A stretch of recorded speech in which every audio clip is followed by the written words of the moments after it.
Hello friends, welcome to philosophy ज्ञान आणि मी आहे हर्षा पिंपळकर। तर या व्हिडिओ लेक्चरमध्ये आपण बघत आहोत नीतिशास्त्र। आता बघा, नीतिशास्त्र म्हणजे तुम्हाला लक्षात आलं असेल आपण इथिक्सची गोष्ट करत आहोत आणि इथिक्समध्ये आपण काय शिकतो, काय चांगलं आहे आणि काय वाईट आहे याच गोष्टी शिकत असतो। कारण आपण ज्या समाजामध्ये राहतो तर या दोन गोष्टी आपल्याला खूप महत्त्वाच्या असतात। आपल्या जीवनाच्या संघर्षानुसार म्हणा किंवा आपण सद्गुण आणि दुर्गुण हे दोन जे भेद करत असतो आणि त्यांच्यानुसार जेव्हा आपण आचरण करत असतो तर तुम्हाला समजलं पाहिजे की कोणतं चांगलं आहे आणि कोणतं वाईट असणार आहे। बघा, दुर्गुणी व्यक्तीला पहिल्या व्हिडिओमध्ये आपण बघितलेलं आहे की एक दुर्गुण व्यक्ती असतो, एक सगुण व्यक्ती असतो।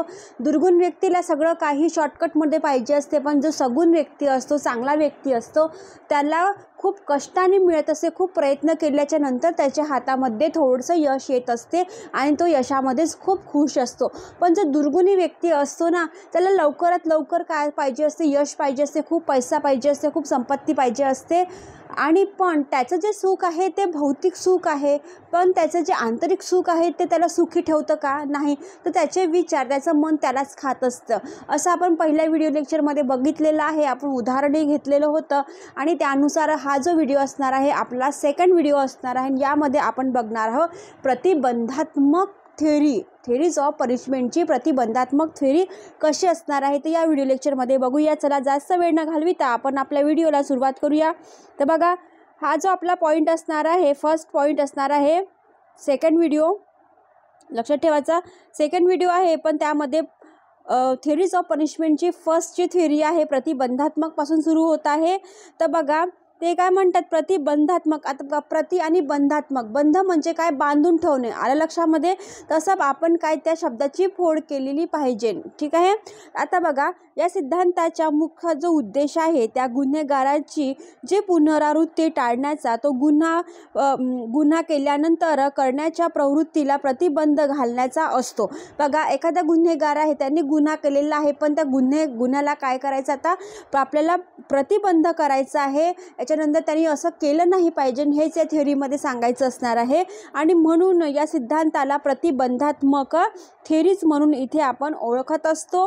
आणि तोच गुन्हा जर आपण केला तर आपल्याला कोणत्या प्रकारचे शासन होईल हे इतरांना व पुनश्च गुन्हा करण्यास त्या गुन्हेगारालाही समजावून देण्याकरिता एक उदाहरण म्हणून गुन्हेगाराचा उपयोग इथे होत असतो, असे या आपण म्हणून की थेअरीमध्ये सांगितलेलं असणार आहे।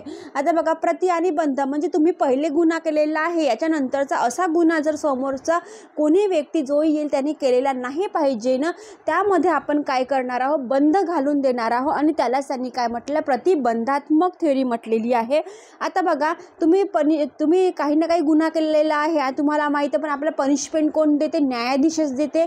म्हणून ते म्हणतात की न्यायाधीशाचा खरा उद्देश काय असणार आहे, तर वर दाखविल्याप्रमाणे त्याच एका गुन्हेगाराला शासन करण्याचा नसतो, तर तोच गुन्हा करण्याची इच्छा असलेल्या सर्व लोकांच्या मनात काय असली पाहिजे, त्याच्याबद्दल भीती असली पाहिजे ना, असं त्यांचं मत आहे। म्हणजे समोरच्यांनी गुन्हा केलेला आहे, तो तर गुन्हेगार आहे, पण अशी जी इच्छा बाळगणारे जे समोरचे व्यक्ती असते, जो करणारा व्यक्ती असते, त्यांनी ते केलं नाही पाहिजे, म्हणून त्याच्या मनामध्ये भीती निर्माण करणे हे खूप महत्त्वाचं असते। बघा, आपल्या कॉन्स्टिट्यूशनमध्ये, संविधानामध्ये कितीतरी कलम आहे आणि सगळ्या कलमामध्ये वेगवेगळं आपल्याला काय सांगितलेलं आहे, पॉईंट सांगितलेलं असणार आहे आणि म्हणूनच लोकांच्या मनात कधी ना कधी काही ना काही, अरे हे मी केलं नाही पाहिजे आणि हे केलं तर माझं असं होईल, माझं नुकसान होईल, माझी पूर्ण जिंदगी बर्बाद होणार आहे, असं जेव्हा आपण भीती निर्माण करत असतो कोणाच्याही मनात, तर तो काय करतं, समोरच्याने तर गुन्हा केलेला आहे माहीत आहे, पण समोरचं अजून कोणी करणार नाही याच्यावरती प्रतिबंध घातलेलं पाहिजे ना। आणि त्यानुसार त्यामध्ये न्यायाधीशाचा जो उद्देश काय असतो न्याय देण्यामध्ये, तर त्या समोरच्या व्यक्तीमध्ये भीती निर्माण केली पाहिजे ना। आणि न्यायाधीश गुन्हेगाराकडे गुन्हेगार म्हणून पाहत नाही, तर भीती निर्माण करण्याच्या, ते म्हणतात की भीती निर्माण करण्याच्या उद्दिष्टपूर्ततेचे साधन म्हणून पाहतो आणि म्हणूनच सुद्धा हा काय न्याय ठरत असतो. बघा न्यायाची किती सुंदर कॉन्सेप्ट त्यांनी सांगितलेली आहे.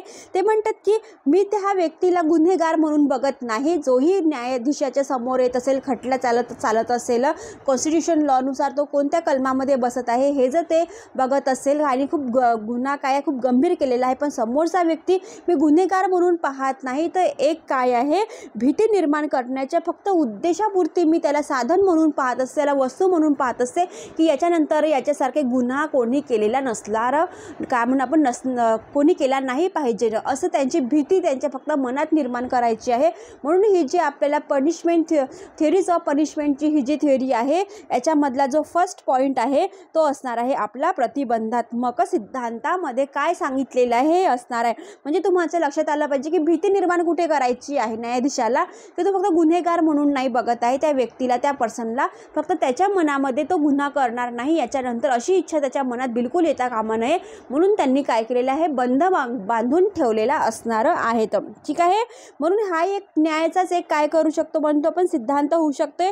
आता बघा न्याय यांनी तर काय केलेलं आहे, गुन्हा केलेला आहे, तो तर काय आहे जेलमध्ये बंद केलेला आहे, पण न्यायाधीशचा जो दंड आहे तो काय म्हणते या व्यक्तीने जो गुन्हा केलेला आहे, जी चोरी केलेली आहे तो त्यांनी पुन्हा केली नाही पाहिजे ना, म्हणूनच त्यांनी काय दिलेलं आहे न्यायाधीशांचा उद्देश समोर ठेवून त्यांनी प्रतिबंधात्मक थिअरीचा इथे काय केलेला आहे विचार केलेला असणार आहे. मग आम्ही पिक्चरायझेशन करूनही तुम्हाला पूर्ण दाखवत आहे का तुमच्या लक्षात आला पाहिजे ना की याच्यामध्ये प्रतिबंध कसा घातला आला पाहिजे ना. आता बघा हा जो व्यक्ती आहे याने गुन्हा केलेला आहे, याला माहिती आहे याच्या काय काय पायामध्ये इथे काय म्हणून आपण जाळं टाकलेलं असणार आहे, साखळी बांधून ठेवली की यांनी आता समोर असं पाऊल ठेवलं नाही पाहिजे, याचं पाहून दुसऱ्यांनी पाऊल उचललं नाही पाहिजे ना. आणि म्हणूनच न्यायाधीशाचा जो दंड आहे तो काय आहे पनिशमेंटची थिअरी आहे तो त्याच्यावर चालत असते, तो गुन्हेगार म्हणून नाही.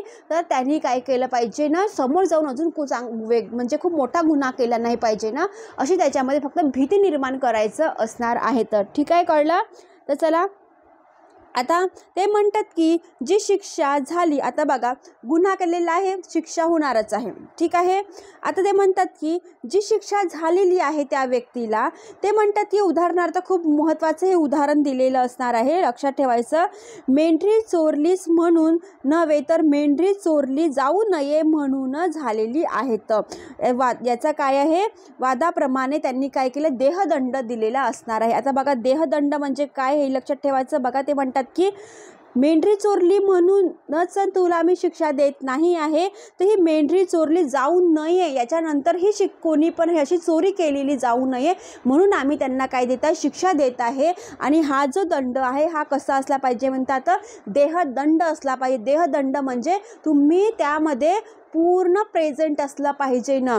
तर चला मी समोर तुम्हाला पिक्चरायझेशन पण करून दाखवलेलं आहे. बघा हे मेंढरी आहे, मेंढरी तर त्या व्यक्तीने चोरली आहे, पण समोरचा व्यक्ती अजून जो येणार आहे मेंढरी चोर आता चोरली जाऊ नये म्हणून त्याला शिक्षा देत आहे. म्हणजे तो पूर्ण इथे प्रॉपर तरीकेने काय आहे देहदंडाचा इथे त्याचा काय होत आहे त्याला प्रतिबंध घालून दिलेलं असणार आहे. तर कळलं. म्हणजे या थिअरीमध्ये आपल्याला काय सांगायचं आहे की प्रतिबंध कसा असला पाहिजे ना. झालेलं तर आहेच, गुन्हा तर झालेला आहे, पण आता याच्यानंतर कोणी दुसऱ्यांनी गुन्हा केला नाही पाहिजे ना, त्यासाठी प्रतिबंध लागलेला असणार आहे. ते म्हणतात की खूप महत्त्वाचं उदाहरण आहे की तू तर मेंढरी चोरली, पण याच्यानंतर कोणी मेंढरी चोरू नये म्हणून त्यांना काय होत आहे देहदंडाची शिक्षा होत आहे. आणि म्हणूनच यामध्ये पिक्चरायझेशन करून मी तुम्हाला पूर्ण इथे दाखवलेलं असणार आहे. कळलं.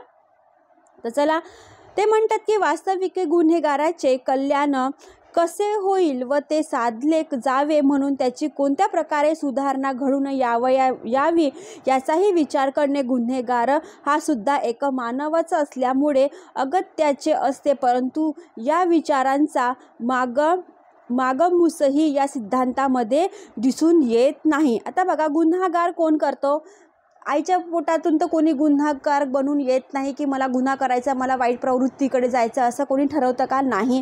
तर ते म्हणतात की कोणी पण पहिलेच जो माणूस आहे तो पहिलेच गुन्हेगार नसतो, तर त्याची परिस्थिती काय असते परिस्थितीनुसार तो काय करतो गुन्हा करत असतो. आणि ते म्हणतात की हा जो सिद्धांत दिलेला आहे पण याच्यामध्ये आपण असं सिद्धांतामध्ये असं दिसून येत नाही की डायरेक्ट यांनी म्हणजे प्रतिबंध घातलेला आहे, तर ते फक्त प्रतिबंध माणसापुरतीचं आहे असं आपण म्हणू शकत नाही. तर हा जो आहे गुन्हा फक्त आणि फक्त माणूसच करतो हेही आपल्याला कळते आणि म्हणूनच हा गुन्हेगारसुद्धा माणूस असल्यामुळे त्याचे अगत्याचे असते, परंतु त्याचा जो विचार आहे हा मागमूसही या सिद्धांतामध्ये दिसून येत नाही. म्हणजे असं हा याच्यानंतर करणार नाही, याच्यावरती प्रतिबंध घालायचा आहे, याच्यानंतर जे येणार आहे त्यांनी हा गुन्हा केला नाही पाहिजे, म्हणून याच्यामध्ये काय केलं आहे, प्रतिबंध घालण्यात आलेला आहे. आणि म्हणूनच हा जो सिद्धांत आहे हा नीती नियमाची प्रतिष्ठा सांभाळण्याच्या प्रयत्नात व्यक्तीच्या कल्याणाचा आणि कल्याणाचा विचारपूर्वक इथे काय दिलेला आहे, विचारपूर्वक सोडू न देतो व म्हणूनच तो काय करतो, एकांगी ठरत असतो. म्हणजे बघा, प्रतिबंध घालणंही त्यांनीच ठरवलेल्या न्यायाधीशांनी. का, आता गुन्हेगार म्हणून नाही बघायचं याच्याकडे, याच्यामध्ये मनात भीती निर्माण करायची आहे, याच्यामुळे त्यांनी बघितलं. म्हणजे मेंढरी चोरली म्हणून तुला गुन्हा मिळत नाही आहे, तुला दंड मिळत नाही आहे, तर तू याच्यानंतर कोणी चोरणार नाही, याच्यावरती तुला काय दिलं, दंड पनिशमेंट देत आहेत. ते म्हणतात की या सिद्धांतामध्ये नीती नियमाची जी प्रतिष्ठा सांभाळण्याच्या प्रयत्नात व्यक्तीच्या कल्याण जो ठरलेला आहे तो विचार सोडून देतो व म्हणूनच हा काय आहे, एकांगी आपल्याला दिसत आहे असं कोण म्हणतं, प्रतिबंधात्मक थेअरीमध्ये सांगितलेलं आहे. थेअरीज ऑफ पनिशमेंटमध्ये इथे सांगण्यात आलेलं असणार आहे. तर ठीक आहे, तर या व्हिडिओमध्ये आपण काय बघितलं एकदा रिकॅप करून घेऊया. आता बघा, पनिशमेंट थेअरीचे तुम्हाला मी पहिल्या व्हिडिओ लेक्चरमध्ये सांगितलेलं असणार आहे, हा सेकंड व्हिडिओ आहे. आज यामध्ये आपला पहिला पॉईंट काय होता, प्रतिबंधात्मक म्हणजे बंद घालून देणे. म्हणजे न्यायाधीश आहे त्या व्यक्तीला गुन्हेगार म्हणून बघत नाही आहे, तर त्याला भीती निर्माण करायची आणि हा एक सुद्धा काय आहे, न्याय देण्याचा एक तरीका म्हटलेला आहे. आणि याच्यामध्ये मी पिक्चरायझेशन करून सांगितलेलं आहे. तर ते म्हणतात की हे महत्त्वाचं जे उदाहरण आहे ते आहे, मेंढरी चोरलीस म्हणून नव्हे तर मेंढरी चोरली जाऊ नये म्हणून याच्यानंतर तुला हे पनिशमेंट मिळणार आहे, कळलं. आणि त्यानुसार मी पिक्चरायझेशन वगैरे सगळं इथे करून दाखवलेलं आहे. व्हिडिओला लाईक करा, शेअर करा आणि कमेंट्स करायला विसरू नका. आणि हो, सबस्क्राईब करायला पण विसरू नका, कारण यानंतर मी लवकरच तुमच्यापर्यंत तिसरा व्हिडिओ पोहोचवणार आहे. ठीक आहे, thank you for watching my video friend.